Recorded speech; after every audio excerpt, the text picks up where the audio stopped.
네, 오늘은 건강한 교회 시리즈 9번째이고 부활의 공동체 3번째 시간입니다. 오늘 부활절 3번째 주일인 거 아시죠? 오늘 보스턴에 보니까 봄이 찾아온 것 같습니다. 겨울을 이겨내고 꽃을 피우는 것을 보면 저는 우리 교우들의 삶에도 하나님의 생기가 충만해지기를 간절히 소망해 봅니다. 여러분, 인생을 살아가다 보면 견뎌야 될 때가 있는 것 같아요. 견디는 것이 어떻게 보면 힘들 수 있겠지만 살아있기 때문에 가능한 것이고, 여러분, 살아있는 생명이 지닌 강인함입니다. 땅속 깊이 심겨져 있던 씨가 겨울을 견디고 다시 소생하듯 지금 현재 인생의 모호한 시간을 지나고 있는 이들, 또 꿈을 위해 현재의 시간을 준비하는 이들이 오늘 하나님의 은혜를 깊이 경험하고 그 은혜의 담비를 통해 마음 안의 불안과 두려움이 씻겨지기를 주의 이름으로 축원합니다. 몇천 년 전 고대 이집트 시대에 있었던 씨가 발견되었습니다. 그리고 싹을 틔웠어요. 이 틔우는데 성공했다는 기사를 보았습니다. 여러분, 수천 년 동안 이 생명을 품고 있던 씨앗이 아무것도 아닌 것처럼 보였지만 그 강인함이 느껴졌습니다. 긴 시간 동안 긴 시간이 흘렀지만 딱딱한 그 껍질 안에 있던 생명이 이 충분한 환경 조건을 만나게 되니까 발아가 되어 싹을 틔우고 열매를 맺게 된 것입니다. 여러분, 놀랍지 않습니까? 수천 년 전에 있었던 이 씨앗이 싹을 틔웠다는 게 놀랍지 않으세요? 여러분, 바울은 오늘 본문에서 부활의 몸에 대해서 말씀합니다. 사실 부활을 살라는 것, 부활을 살아내라. 십자가의 사랑은 구현해내기 쉽지만 부활이라는 걸 우리가 어떻게 살 수 있을까? 때때로 현재의 삶과는 무관한 것이라 여겨지기도 합니다. 바울은 고린도 교회 안에 부활의 몸에 대해서 회의적이었던 사람들이, 죽은 사람들이 어떻게 다시 살아나는 것이냐, 이것이 가능하냐, 만일 가능하다면 어떤 몸으로 부활하냐고 질문을 받게 됩니다. 오늘날 우리가 살아가는 시대도 마찬가지일 겁니다. 여러분, 이제 우리가 이 본문 한번 보실 텐데요, 그리스도의 부활에 관해서 회의론자들의 질문입니다. 그러나 어떤 사람들 이렇게 물을 것입니다. 죽은 사람이 어떻게 다시 살아날 수 있단 말인가? 도대체 어떤 몸을 갖고 다시 온다는 거야? 오늘 본문은 고린도 교회 회의론자들을 향한 바울의 설명이죠. 부활의 몸에 대해 성경이 우리에게 전해주고 있는 말씀입니다. 첫째로, 성경은 우리 인간의 몸을 어떻게 말씀하고 있습니까? 여러분, 사람의 몸을 보면 관리를 잘하는 사람들은 노화가 좀 더디오는 것 같지만 아무리 잘 관리해도 시간이 지나면 우리는 근원적으로 이 노화를 막을 수가 없습니다. 그런데 이 하나님의 시간 안에 우리의 몸에 일어나는 모든 변화는 우리가 이 하나님의 시간 안에서 잘 받아들인다면 우리의 노화된 몸도, 약해진 몸도 영광스러운 일부가 될 것입니다. 여러분, 우리가 가야 할 목적지가 어디입니까? 우리가 어디를 두고 지금 걸어가고 있습니까? 여러분, 우리 나이가 들고 약해지는 것이 아니라 우리는 하나님을 향해 가고 있는 단단한 걸음을 걷고 있는 것입니다. 중세시대의 신학자들은 부활에 대해 육체적인 측면과 영적인 측면 간의 균형을 찾는 데 매우 관심을 쏟았어요. 한 부류의 신학자들은 사도신경에 기록된 대로 부활이 신체의 실제 부활을 의미한다라고 믿었습니다. 또 다른 부류의 신학자들은 영적인 부활을 강조하며 부활은 영혼과 관련이 있고 몸의 부활보다는 영혼의 부활에 대해 더 많은 중점을 두었어요. 유대 랍비들만 해도 인간이 죽음에 처할 때가 되면 영은 하나님께로 돌아가고 우리의 육은 땅의 먼지로 돌아간다라고 생각했습니다. 그래서 이 헬라 철학의 이분법적인 사고의 개념은 영은 선하고 육은 다 악하다라는 대립적인 존재로 보았습니다. 오늘 이 바울은 부활의 몸은 씨앗이 땅 속에 심겨진 하나의 그림과 죽은 몸이 무덤 속에 장사되는 하나의 그림을 오버랩 시키며 우리에게 설명하고 있어요. 36절과 38절입니다. 어리석은 사람이여, 이게 얼마나 어리석은 질문인 줄 아십니까? 그대가 땅에 씨앗을 뿌릴 때 그 씨앗이 죽지 않으면 싹이 돋아나지 않습니다. 그대가 씨앗을 뿌릴 때는 장차 이루어질 몸을 심는 것이 아니라 단지 씨앗을 심는 것 뿐입니다. 밀이라든가 다른 여러 종류의 곡식 씨앗이 있지 않습니까? 그러나 하나님께서는 원하시는 대로 그 씨앗에 합당한 몸을 주십니다. 그래서 각각 씨앗의 종류에 따라 각기 다른 고유한 몸을 받게 됩니다. 오늘 바울은 이 씨앗의 비유를 통해 부활의 몸을 설명하고 있는 거예요.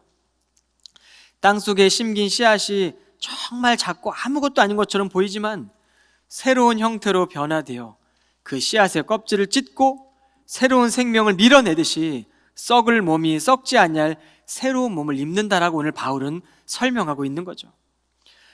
오늘 이 바울의 비유는 영혼은 선하고 육은 무조건 악하다라는 헬라 철학자들의 사상과 다르다는 것을 분명히 구분하고 있어요. 영지주의자들과의 사상과도 분명히 다른 것을 구분하고 있습니다. 바울은 인간의 몸을 하나님의 창조물이며 새 창조의 대상으로 인식하였습니다. 여러분, 땅속에 심겨진 각각의 씨앗이 다 하나님의 주권적 디자인으로 인해 여러분 만들어졌고, 그 씨앗이 동일해 보이지만 전혀 다른 모습으로 변화되어 생명이 나타나잖아요. 꽃은 꽃대로 다양한 꽃의 종류들이 있지 않습니까? 부활의 몸도 마찬가지죠. 각기 다른 고유한 몸을 받게 된다라고 오늘 바울은 설명하고 있습니다. 이제 39절을 보여주십시오. 육체라고 해서 모든 육체가 다 같은 것이 아닙니다. 사람에게는 사람의 육체가 있고 동물들도 저마다 다른 육체가 있으며 새들과 물고기들도 저마다 다른 육체를 지니고 있습니다. 여러분, 씨가 종류대로 알맞은 형태로 창조되었고 디자인되었던 것처럼 하나님께서 설계하신 이 몸의 놀라운 신비를 말씀하고 있는 거죠. 자연 속의 동물, 새들, 물고기들, 땅을 기어다니는 작은 개미 한 마리도 이 하나님의 창조의 몸을 지녔다라는 것이죠. 우리는 자연 속에서 이 하나님의 신비를 느끼고 하나님의 창조의 숨결을 깨달을 때 하나님이 디자인한 이 창조의 몸들을 보면서 주님과 더 깊은 관계로 들어가게 되는 것이에요. 오늘 이 바울이 말하는 몸은 단백질로 구성된 몸을 의미합니다. 이 몸은 사람이든 동물이든 새나 물고기든 피조물의 모든 몸은 다 죽고 썩을 몸이지만, 유한한 몸이지만 각기 다른 몸을 하나님이 디자인했고 그렇게 살아가고 있다는 거예요. 몸이 소중하다는 겁니다. 여러분, 성경에서 몸을 비유한 구절도 한번 살펴볼게요. 몸에 대한 부정적 의미와 긍정적 의미들의 구절들 다 살펴보겠습니다. 로마서 8장 5절에 보면 죄 많은 육신에 따라 사는 사람은 오직 육신의 일만을 생각하지만 성령에 따라 사는 사람은 성령의 일을 생각합니다 라고 오늘 몸을 부정적 의미로 사용합니다. 오늘 헬라 철학자들이나 영주주의자들은 이 부정적 의미에만 집중해서 몸은 완전히 악한 것이다, 몸은 그냥 부정적인 것이라고 해석해버리는 거예요. 그런데 몸 자체는 중립적인 것입니다. 몸 자체는 악하고 부정하다면 우리가 살면서 몸으로 섬기고 몸으로 사랑하고 몸으로 예배하는 모든 행위를 다 악하다고 규정하는 것과 같죠. 인간의 몸은 하나님의 말씀을 담아내는 소중한 그릇입니다. 우리의 섬김과 헌신이 이 그릇에 잘 담겨질 때 이 말씀의 본질이 드러나고 주님의 참된 사랑을 나타낼 수 있게 되는 것이죠.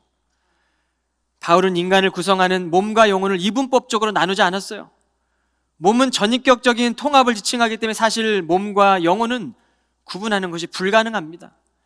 관념적으로 구분해서 설명하고 이해할 뿐이죠. 성경이 전하는 몸에 대한 또 다른 구절을 보겠습니다. 바울은 몸을 하나님의 성전이라 말합니다. 고린도전서 6장 19절입니다. 여러분의 몸은 성령의 집입니다. 즉 여러분 안에는 하나님께로부터 주어진 성령이 상주하고 계시는 바 곧 성령님의 집인 것입니다.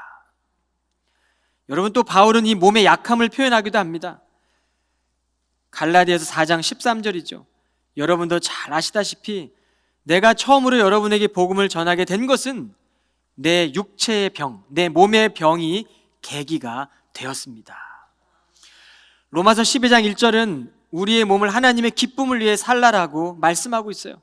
형제들이여, 내가 하나님의 자비하심으로 여러분에게 권면합니다.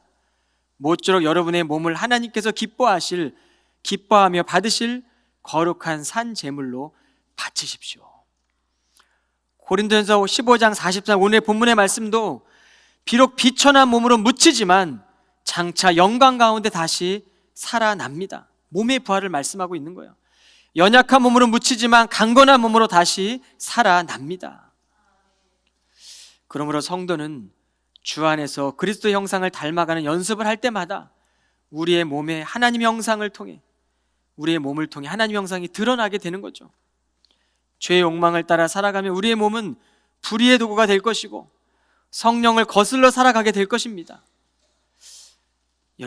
여러분의 몸을 의의 병기로 들이십시오. 믿음의 도구로 들이십시오. 참된 교제를 나누는 삶을 살아가십시오. 피상적인 교제가 아니라 나의 삶을 나눌 수 있는 그런 참된 교제로 살아갈 수 있는 그런 믿음의 삶을 살아가기를 주님의 이름으로 축원합니다. 인간의 기원을 보면 하나님이 인간을 만드세요. 흙으로 빚으시죠. 그때까지 인간이 되지 못했어요. 근데 그 코에 하나님이 생기를 불어넣어요. 후 하고 불어넣습니다. 이 생기가 불어넣어지는 그 순간 인간은 살아있는 존재, 몸을 이루게 되고 인간이 되는 거예요. 보실 때 다른 피조물들은 다 보기 좋다라고 말했지만 인간을 볼 때에는 홀로 있는 것이 외로워 보인 겁니다. 그래서 오늘 하나님께서는 여자를 지어주시는데 아담을 깊이 잠들게 하시고 갈비뼈 하나를 뽑으시고 그 자리에 몸을 채워주셨다라고 창세기 2장 21절은 기록하고 있어요. 쉬운 말 버전에 보면 그렇게 기록하고 있습니다. 여러분이 몸을 채워주셨다는 것, 이 몸의 고유성을 말하고 있죠. 우리는 다 각기 다른 몸을 다 소유하고 있습니다. 빚어진 존재가 다 달라요. 지문이 다른 것처럼 우리는 다 다릅니다. 동일한 지문을 갖고 있는 사람이 아무도 없잖아요. 고유성을 말하고 있는 거죠. 인류를 구원하시기 오신 예수님도 이 몸을 지니고 오셨고 육신으로는 다윗의 혈통으로 세상에 오셨어요. 이제 이러한 개념들을 가지고 오늘 40절 말씀을 보시겠습니다. 성경은 하늘에 속한 몸과 땅에 속한 몸을 말하지만 그 영광이 각각 다르다라고 말씀해요. 40절과 41절입니다. 또 하늘에 속한 몸도 있고 땅에 속한 몸도 있습니다. 그래서 하늘에 속한 몸의 영광이 다르고 땅에 속한 몸의 영광이 서로 다릅니다. 태양에는 태양의 영광이 있고 달과 별에는 각기 다른 영광이 있습니다. 그리고 별들 하나하나에도 저마다 다른 영광이 있습니다. 여러분, 수백억 개가 넘는 별인데 그 별 속에도 다양한 영광이 있다라는 거예요. 75억 명이 되는 이 지구상에 존재하는 이 수많은 사람들 각각의 몸이 존재하고 있다는 거죠. 하나님의 영광이 있다는 겁니다. 여러분, 여기서 하늘에 속한 몸은 하나님이 디자인한 해와 달과 별을 가리킵니다. 하늘에 속한 창조물 가운데 보여지는 하나님의 영광이 있음을 뜻하고 있어요. 땅에 속한 몸은 땅에 존재하는 피조물들이죠. 세상은 하나님의 주권적인 디자인에 창조되었고 각각의 형체들 안에서 하나님의 신비를 담아 디자인하여 만들어졌다는 거예요. 여러분의 몸을 여러분이 디자인했습니까? 여러분의 몸을 여러분이 선택하지 못했어요. 여러분의 성별도 우리가 선택하지 않았습니다. 우리는 그저 하나님이 부여준 대로 이 땅에 태어난 존재로 살아가고 있어요. 그런 이 땅의 존재의 삶 가운데, 내 삶 가운데 하나님의 영광이 있다는 거예요. 이것을 발견하라는 겁니다. 비록 우리의 육신의 몸은 불완전한 몸이지만 하나님의 신비를 담아 디자인하셨다는 사실을 우리가 기억할 때 우리가 살아가는 목적이 달라집니다. 하나님의 영광과 성령의 충만한 삶을 살아가기 때문에 이 소망의 삶은 우리가 하나님의 계획과 뜻대로 살아가며 하나님이 이루어가시는 삶을 만나는 특별한 여정 가운데 있다라는 거예요. 둘째로, 부활의 소망은 우리에게 변화된 삶을 요구합니다. 죽은 사람들의 부활도 이와 같습니다. 비록 썩어질 몸이 묻히지만 장차 썩지 않는 몸으로 다시 살아납니다. 비록 비천한 몸으로 묻히지만 장차 영광 가운데 다시 살아납니다. 연약한 몸으로 묻히지만 강건한 몸으로 다시 살아납니다. 자연적인 육체의 몸으로 묻히지만 영적인 신령한 몸으로 다시 살아납니다. 자연의 몸이 있으면 영적인 몸도 있습니다. 여러분이 부활의 몸은 지금의 육체가 지닌 영광과는 조금 다른 영광을 지니게 될 것을 말해줍니다. 썩어질 몸이 썩지 않는 몸으로, 비천한 몸이지만 연약한 몸이지만 영적으로 강건한 몸으로 다시 살게 된다라는 거예요. 여러분, 이 소망을 바라보며 우리는 살아가는 겁니다. 그리고 조금이나마 그 소망을 느끼며 살아가면서 우리는 풍성한 길의 인도를 받게 되는 거예요. 사도 바울은 자신의 약한 몸을, 연약한 몸을 고쳐달라고 하나님께 간구합니다. 그런데 하나님은 그 간구를 외면하시고 내가 약할 때 강함이라. 사도 바울은 그 연약한 몸을 통해 하나님의 영광을 드러내는 삶을 살았어요. 우리가 강하고 모든 것이 준비되어 있을 때 하나님을 만나기도 하지만, 우리가 약해져 있을 때, 우리가 무너져 있을 때, 우리가 실패했을 때, 우리가 역경을 당하고 있을 때 그 생명의 강인함을 통해 부활의 소망을 꿈꾸며 나아갈 때 그 자리에서도 하나님 우리를 만나주시겠다라고 말씀하시는 거예요. 그러니 우리가 세상에서 살아가는 상실의 감정들, 거절의 순간들, 이루지 못하고 누리지 못하는 불안과 두려움들, 땅속에 깊이 있는 씨앗과도 같은 그런 삶을 살아가고 있는 것 같지만, 오늘 그 씨앗이 열매를 맺고 싹을 틔우고 우리의 삶을 통해서 열매를 맺게 하시겠다라고 오늘 주님께서는 말씀하고 계시는 겁니다. 여러분, 주님의 소망을 채우는 소망의 도구로 살아가시기를 주님의 이름으로 축원합니다. 부활하신 주님이 제자들을 찾아가세요. 그런데 부활하신 주님을 바라볼 때 제자들은 쉽게 믿지 못했어요. 제자들이 부활하신 주님의 몸을 보았을 때 그들은 영을 본 줄로 알고 두려워합니다. 주님은 제자들을 찾아가서 당신의 몸을 보여주시면 만져보라 라고 말씀하세요. 그리고 제자들에게 먹을 것이 있냐라고 질문하시고 허기진 배를 채우기 위해 생선 한 토막을 잡수십니다. 이게 부활한 몸이에요. 육신이 있었다는 겁니다. 우리처럼 배고픔을 느끼셨다는 거예요. 부활한 몸으로. 그리고 의심하는 제자에게 자신의 십자가의 흔적을 만져보라고 보여주세요. 주님의 몸은 이전의 육체적 속성을 지니고 계셨다는 겁니다. 몸의 부활을 말씀하고 계시는 거예요. 지금의 몸과는 조금 다르지만 몸의 부활을 말씀하고 있는 겁니다. 이 부활하신 주님의 몸을 우리가 완전히 이해하기는 한계가 있죠. 우리의 육체와 동일한 속성을 지니고 있지만 우리의 육체가 아닌 또 다른 몸을 갖고 있기 때문에 우리가 알기에는 한계가 있습니다. 그럼에도 부활하신 주님께, 부활하신 주님의 몸에 이 십자가의 흔적이 그대로 있었다라는 것, 이것이 우리를 위로하지 않습니까? 이것이 우리를 도전하지 않습니까? 우리가 이 땅에서 믿음으로 살아가며 당하는 고통과 수고를 하나님이 다 알고 계신다는 거예요. 약해진 몸으로 섬겼던 그 시간들을 주님이 다 기억하신다는 겁니다. 세월이 흐르고 약해진 내 몸으로 섬겼던 내 믿음의 섬김과 헌신을 주님이 다 기억하고 계시다는 거예요. 풀은 마르고 꽃은 시드나, 그리고 우리 육체의 몸도 썩어질 것이나 우리가 살아냈던, 우리가 살아갔던, 우리가 실천했던 모든 삶이 기억되고 남는다는 이 사실이 우리를 도전하지 않습니까? 우리가 믿음으로 살아가기에 분명한 모습을 우리가 입증하고 있는 건 아닙니까? 우리가 살아가며 실천한 모든 삶이 기억되고 남는다면 지금 우리가 행하고 있는 믿음의 헌신들, 사랑의 수고들, 소망의 일들이 결코 헛된 일이 아님이 입증된 것이죠. 모든 일들이 그대로 남게 될 것이기 때문에 그렇습니다. 그러므로 성경은 부활의 때에는 더 이상 사망도 없고 애통함도 없지만 성도가 누리게 될 영광이 있다는 거예요.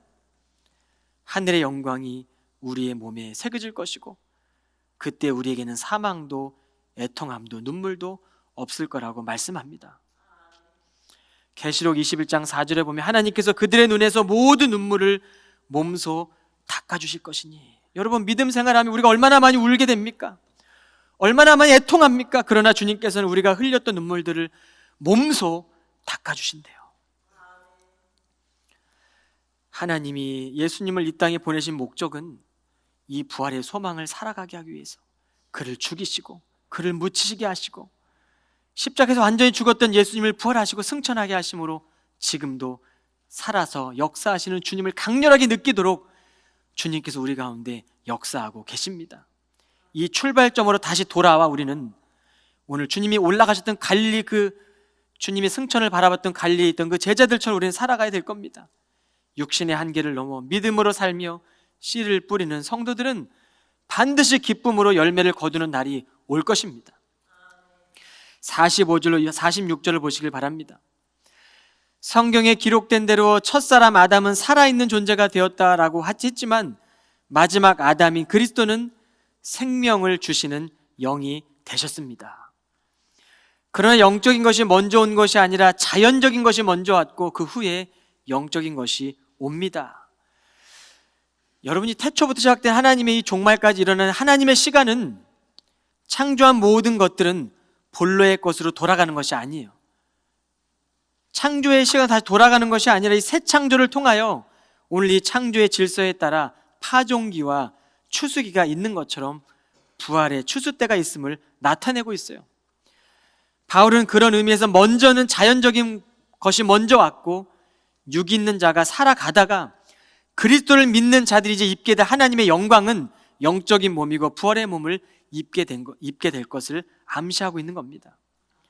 그런데 많은 사람들은 쉽게 간과하고 있는 중요한 사실이 있어요. 많은 사람들이 타락하기 전의 상태를 모르기 때문에 인간은 태어나서 병들고 죄짓고 죽고 썩는 것을 운명으로 안고 태어난 것으로만 알고 있습니다. 그런데 우리는 아니잖아요. 우리는 인간의 운명이 이것이 전부라고 생각하지 않잖아요. 하나님의 본래의 계획대로 살아가야 할 것이고 우리 영혼이 하나님을 만나야 될 것이고 우리의 몸이 하나님의 믿음으로 반응해야 되는 사실 우리는 알고 있잖아요. 그 믿음 위에 우리는 인생을 세워가고 있잖아요. 그러기에 셋째로 육의 몸은 그리스도를 믿음으로 영의 몸을 입게 될 것입니다. 47절로 49절입니다. 첫사람 아담은 땅에서 났으므로 흙에 속한 사람이지만 둘째 사람 그리스도는 하늘에서 오셨습니다. 따라서 흙에 속한 사람들, 흙으로 지어진 첫사람 아담과 같고 하늘에 속한 사람들은 하늘에서 오신 둘째 사람 그리스도와 같습니다. 그리하여 지금 우리가 흙에 속한 첫사람 아담의 형상을 입은 것과 같이 또한 장차 우리는 하늘에 속한 둘째 사람 그리스도의 형상을 입을 것입니다. 여러분, 여기서 이 형상은 인간의 창조 모델이라 할 수 있는 하나님의 형상이 아니라 아담의 형상을 가리킵니다. 우리는 아담의 형상으로 지음받고 아들이 아버지를 닮는 이 질서 속에서 인간의 몸의 형태를 지니고 살아가고 있어요. 바울이 이제껏 말한 몸의 형태를 말하고 있는 것입니다. 그런데 이 아담의 형상과 그리스도의 형상을 대조하고 있어요. 여러분, 어떤 옷을 입기 원하십니까? 하나님의 자녀가 살아가는 것은 몸과 마음을 청결하게 함으로 하나님을 바라보아야 합니다. 우리의 마음과 우리의 눈과 우리의 시선이 주님께 있지 않은데 어떻게 우리의 믿음 생활이 온전히 서 있을 수 있겠습니까? 하나님의 형상이 우리 안에 가득해지면, 그리스도의 형상을 입게 되면 세상에 살아가면서 세상에서의 두려움이 줄어들고 너와 나 사이에 있는 관계 가운데 주님이 보시기 때문에 그 관계 안에 꽃이 피어지게 될 것이고 그리스도의 그 뜨거운 보혈, 우리를 위해 죽으신 흘리신 그 십자가에서 흘리신 그 뜨거운 사랑의 보혈이 더 커져 갈 것입니다. 애쓰고 노력해도 안 되는 용서와 사랑이 하나님을 바라보며 살아갈 때 우리의 마음이 정결해지고 하나님의 형상을 닮아가게 되는 거예요. 마음이 청결한 자는 거짓이 없는 진실함으로 하나님을 볼 것이다 라고 말씀하시잖아요. 우리가 형제를 사랑하며 세상과 구별되어 살아가는 것이죠. 여러분, 이것이 하나님의 마음이지 않습니까? 그러므로 이 마음이 청결한 자에게 하나님이 보게 되는 복을 주신다라고 약속하고 계시는 거예요. 여러분, 하나님을 정말로 보기 원하십니까? 정말 나와 함께하고 계시는 그 주님이 나와 내 마음 안에 순간순간 강렬하게 인지되어지기를 원하십니까? 마음을 깨끗이 하십시오. 오늘 본문은 고린도 교회의 일부가 죽은 사람이 어떻게 다시 살아날 수 있단 말인가? 도대체 어떤 몸을 갖고 다시 온다는 거야? 라는 질문으로 시작된 바울의 말씀이었어요. 우리는 죽은 자 가운데서 다시 사신 예수님을 믿습니다. 그리고 부활의 소망을 믿으며 살아갑니다. 예수를 믿는 우리는 주님의 몸과 같이 부활의 때 예수 그리스도의 몸을 입게 될 것이다 라고 오늘 바울은 말씀해요. 여러분, 이것을 우리는 억지로 믿으려고 해도 믿어지지 않을 거예요. 그러나 억지로 부정하려고도 하지 마십시오. 우리가 이 회의론자들처럼 그렇게 질문을 던지는 사람처럼 살아가지 마십시오. 여전히 말씀을 믿지 못하는 이들과 오늘도 이 삶의 주변에서 그 위기 가운데 힘겨워하는 이들 가운데 주님의 마음을 어떻게 다가가게 될 건지 우리는 치열하게 고민하고 치열하게 묻고 그 길을 만들어 가는데 우리의 마음과 시간을 쏟아야 할 것입니다. 우리가 생각하는 영광이라고 하면 그 영광에는 늘 세상의 권력과 세상의 명예와 우리가 지게 되는 높아지는 것들을 생각할 거예요. 그러나 예수님이 이 땅에서 존경과 영광만을 누리고 사시지 않았습니다. 그는 화려한 곳으로 오시지 않았어요. 예수님은 가난하고 소외진 자들의 자리로 찾아가셨고 제자들의 발을 씻기시며 그들의 죄를 다 씻기시고 섬김의 본이 되어 살아가라고 말씀하셨어요.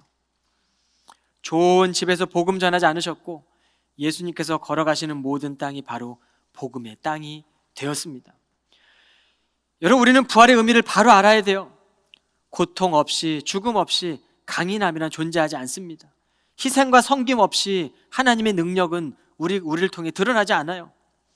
십자가에 달린 주님의 죽으심 없이 부활도 없습니다.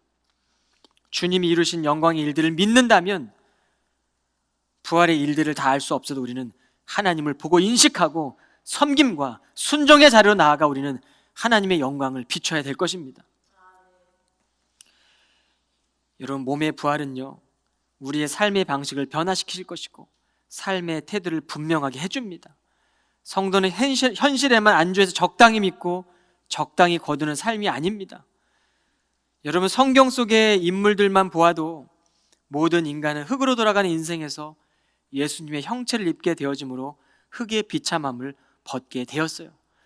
그러므로 그들은 적당히 심은 것이 아니라 애써 심었고 간절한 마음으로 그들은 심어냈습니다. 여러분, 믿음의 법칙은 적당히 심으면 적당히 거두는 것이에요. 우리가 애써 심을 때 풍성한 것들을 거두게 될 줄로 믿습니다. 여러분, 부활의 믿음은 삶의 현실 속에서 몸과 마음을 대 하나님을 사랑하고 이웃을 사랑하는 이 계명을 뜻을 다하고 마음을 다하고 내 생명을 다해서 우리가 그것을 따라가는 겁니다. 성경은 우리의 몸이 홀연히 변화되어 거룩한 부활의 몸, 이 부활체를 입게 될 것이라고 말씀하며 축복해 주시는 거예요. 지금 우리가 연약한 몸으로 살아가지만 몸의 부활을 믿는 성도들에게는 소멸되어가는 몸도 아름다운 과정입니다. 성도는 사망 권세를 이기시고 부활하신 예수 그리스도 믿음으로 영원한 생명을 얻었습니다. 그 생명을 또한 약속받았습니다. 여러분, 그 약속 붙들고 살아가기 위해서 우리는 견뎌내야 돼요.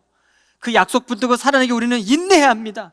그리고 지켜내야 됩니다. 끝까지 승리하셔야 돼요. 가다가 낙오자가 되는 것이 아니라 살아계신 주님이 삶 속에서 강력하게 인식되어지고 해가 뜨면 사라지는 안개처럼 부활의 그 신앙 앞에 우리를 괴롭히는 것들이 다 모두가 다 사라지기를 주님의 이름으로 간절히 축원합니다. 기도하겠습니다. 참 좋으신 하나님, 이 시간 눈물을 흘리는 성도들의 기도를 들어주십시오. 연약한 몸으로 믿음 생활하며 주님을 따라가며 좁은 길을 걷는 믿음의 교우들 이 시간 복되게 해주십시오. 그들의 기도에 응답하여 주시고 그들의 삶을 통하여 많은 열매가 맺혀질 수 있도록 주님 인도하여 주옵소서. 이제껏 캠브리지 교회가 걸어온 길을 통하여 하나님의 영광을 비추었고 앞으로도 우리가 걸어가는 길을 통하여 하나님의 영광을 드러내는 새 시대의 일꾼들이 될 수 있도록 주님 인도하여 주옵소서. 인생의 성공이 하나님의 손안에 있음을 깨닫고 겸손을 배우게 하여 주옵소서. 모든 성도들이 하나님 나라의 의를 세워가는 일꾼으로 살아가기를 결단하게 하시며 기도의 문제가 있을 때마다 하나님의 음성을 듣고 하나님의 비전과 꿈을 바로 보게 하여 주옵소서. 성도들이 간구하는 기도의 제목들이 삶 속에 응답되어지게 하시고 주와 함께하는 일들마다 형통의 열매를 맺는 꿈을 꾸게 하여 주옵소서. 모든 말씀 예수 그리스도 이름으로 간절히 기도하옵나이다. 아멘.